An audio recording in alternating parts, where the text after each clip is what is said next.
Treasure Master on the NES is a pretty interesting game. Not because it's a good game, because it's not, but because of what it is outside of actually being a video game. And I know that's a really roundabout-ass way of talking about this, but essentially, this game exists as a contest by MTV of all people. Yeah, I know, weird.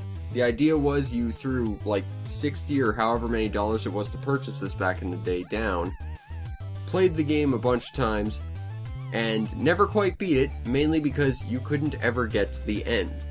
Then at one point, MTV would provide you with a password that, when entered properly, would allow you to finally unlock the final level after running through the entire game to make sure you got the password right, which is a colossal pain in the ass. And if you were lucky, you won a prize. I mean, supposedly you could win, like, Super Nintendos, which, I mean, if this contest was still going on, I would absolutely sign up for, because I could use a new Super Nintendo. Mine kind of stopped working years ago, unfortunately. But much more likely, you would have probably won, like, a $1 shirt, after spending $60 on the game, and spending many, many hours, and many, many dollars on several hair replacements, after you've torn out all your hair after having to play this thing. Okay, so the story is, I don't think there is an actual story, but you play this kid, who I like to call the Treasure Master. And, well, let's just watch the majesty of this kid's walk cycle, because this kid has swagger. Seriously, I'm pretty sure this is the single greatest walk cycle ever. And then I'll immediately talk about how this game is terrible in pretty much every other way imaginable. First off, let's start with the magical password of actually allowing you to finish the game. If you include the serial number, which yes, you do in fact have to enter along with the password in order to make this cartridge eligible to actually unlock the final area, you've got 32 digits to remember. Whoopee. Also, if you mistype this, you are disqualified from this game, winning the contest, and also life. So, make sure you get it right, is what I'm saying, because if you don't, MTV will in fact send a time-traveling hit squad to take you out. So, fair warning from me to you. Now, in between the middle of nowhere, where Treasure Master starts out, and all the way near the end, where their treasure is, supposedly, but there actually isn't, is a lot of really obtuse puzzles, instant death, poor programming, and, well, not much else, actually. I like to liken this game to the NES platformer equivalent to those old Sierra point-and-click adventures. You know the ones, 2 steps in the wrong direction and you're dead. Do anything that wasn't in the exact order as intended and you're dead. Do something in a way that wasn't entirely planned by the developers, you are dead. And yes, you can even get yourself into a position where you are dead, but still capable of playing the game to your death, but unable to go back to get the thing you'd need to save yourself. Case in point, in the very last world, which you will not be seeing, the enemies will only die to the laser blaster, which you can run out of ammo very, very quickly, and you get at the beginning of level 2. Yeah. Near as I can tell, there's no ammo replacement, and if you actually bother to use it, you're basically screwing yourself out of the ending. Assuming you got the code right, which you won't know until you beat the game. So have fun with that. Likewise, there are a lot of things that just don't work properly. For one thing, collision detection seems to be mostly a suggestion, with enemy sprites extending past what they should do, and your attack sprites being really, really inadequate. Again, going back to the laser blaster, that's your only mode of self-defense, and you get it at level 2. The only other alternative is the first item you get, a pair of potentially radioactive, cancer-inducing boots that don't do jack squat, but you can kick things in the face, and that's your sole mode of defense, unless you swap to the laser blaster, which, again, means you probably can't beat the game. I'm hoping you're seeing how tedious this game is just by my description, because I'm definitely trying to portray this game in the most accurate way imaginable. Likewise, this game is buggy as all hell. For one thing, you've probably noticed I'm not taking damage. Yeah, somehow I gained invincibility by taking damage one time. I'm guessing the game just sort of thought I had negative health, and when games do that, they tend to assume that means you have the highest possible positive number, so somehow I've got several million health, and yeah. But it's just as well, because this game is incredibly brutal, as well as there is no actual way to refill your health. So, that's fair.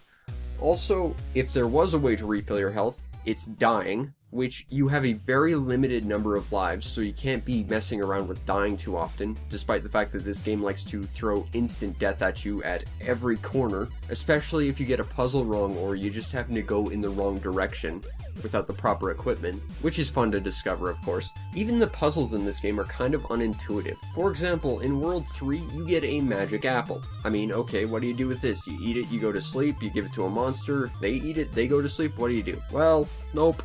Instead, you go to a tree that has many other apples on it, make them all fall, ignore all of them, then throw it at the barrel that's directly under the other magic apples that could have knocked it into the water. Also, you can fall down a waterfall, which would have otherwise killed you, which is the only instance in this game of fall damage, which is just inconsistent and dumb.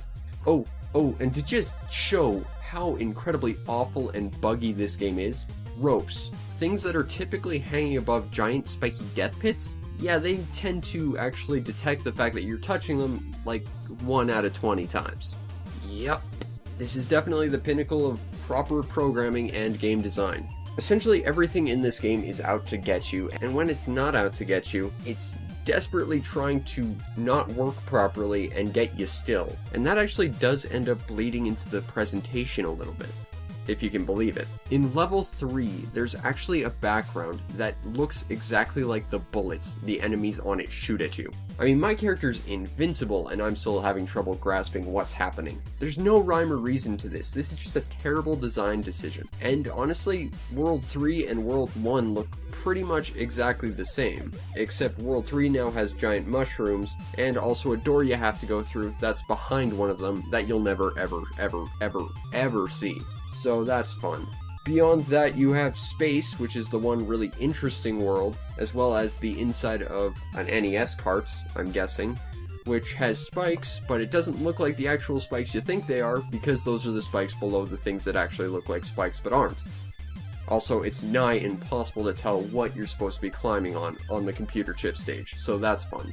After that, and assuming you typed in the password correctly, which good luck, you'll get Clown World, which you're not seeing here because for some reason, despite the fact I checked in triplicate, my password was invalid.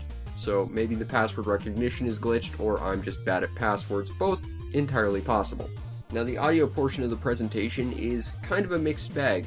Soundtrack wise, you've actually got a really solid soundtrack from the first level to the title screen. Every level is at least decent to potentially some of the best on the system.